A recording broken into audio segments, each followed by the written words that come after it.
mars 2020, cet hôpital est devenu l'épicentre d'une pandémie déferlant sur l'Europe. Dans certaines localités de la province de Bergame, dans le nord de l'Italie, la Covid-19 a emporté davantage de vies en 3 semaines que sur toute l'année 2019.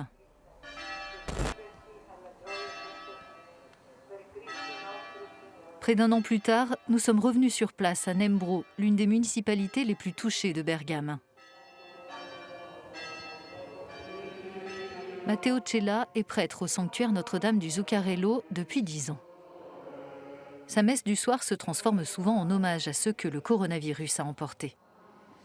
Entre mars et avril, près de 2% de la population de Nembro est décédée.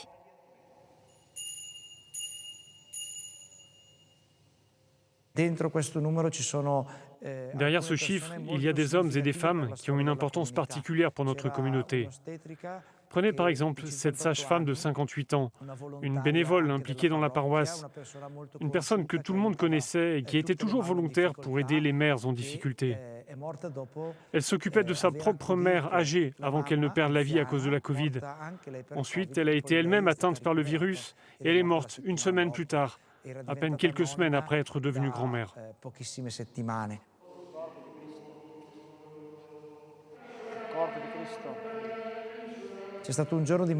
Un jour de mars, on a reçu 16 appels. Chaque coup de fil nous annonçait le décès d'un voisin.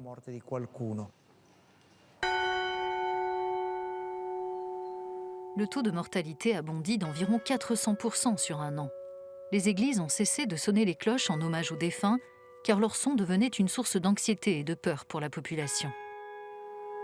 Les pompes funèbres ont été débordées, les cimetières ont dû temporairement suspendre leurs opérations.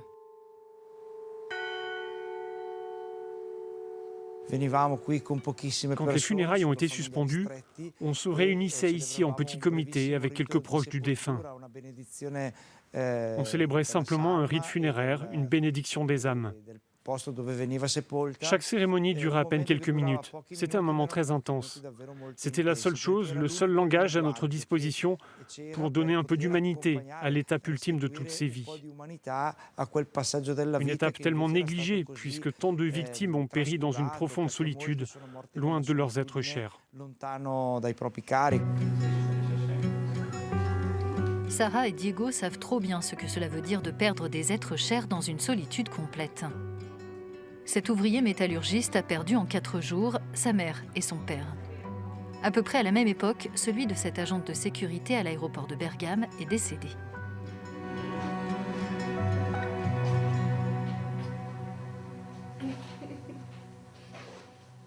Il a donné sa vie à ses fils.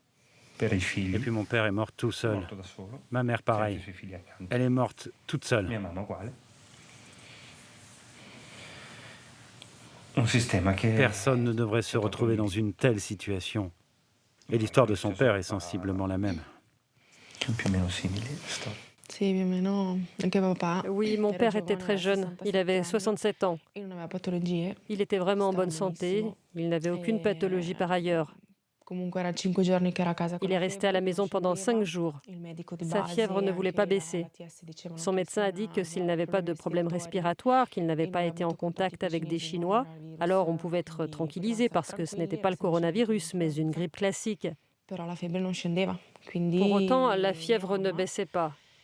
Donc ma mère a décidé d'emmener mon père aux urgences. Il a marché sans qu'on l'aide jusqu'à la voiture et ils sont allés à l'hôpital. Et c'est la dernière fois qu'on l'a vu. Sarah et Diego se sont rencontrés pendant cette période de deuil. Aujourd'hui, ils vivent ensemble.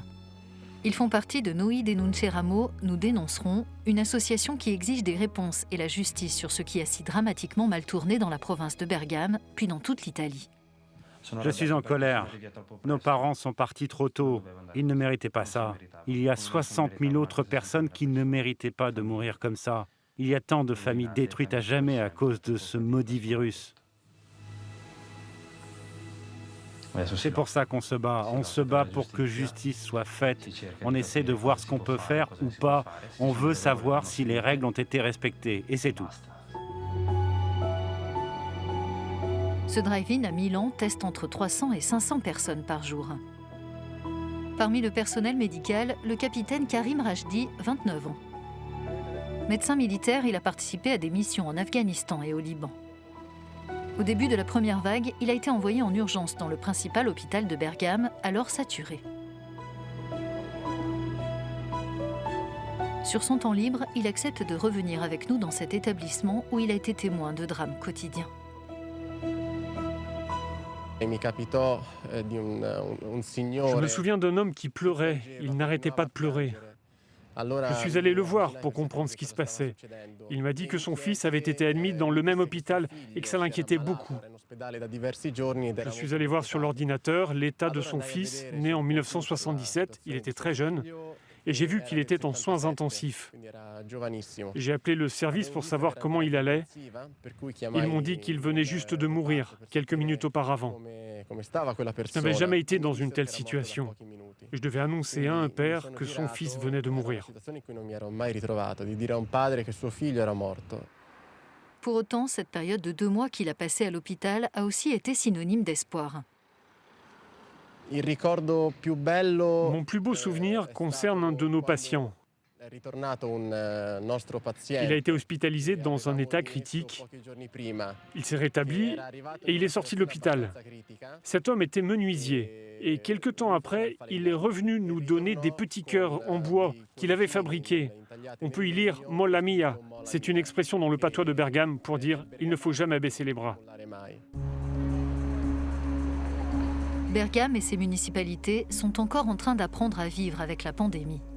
Le père Matteo Cella organise souvent des réunions de soutien pour les adolescents dont les vies ont basculé.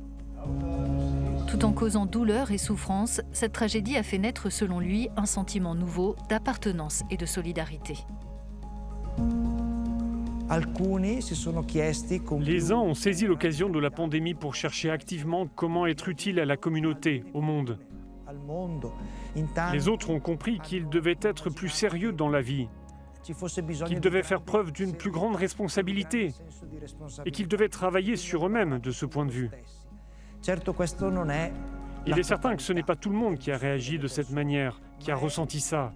Mais ces personnes sont des exemples positifs d'individus qui ne se sont pas laissés vaincre par la peur et la résignation.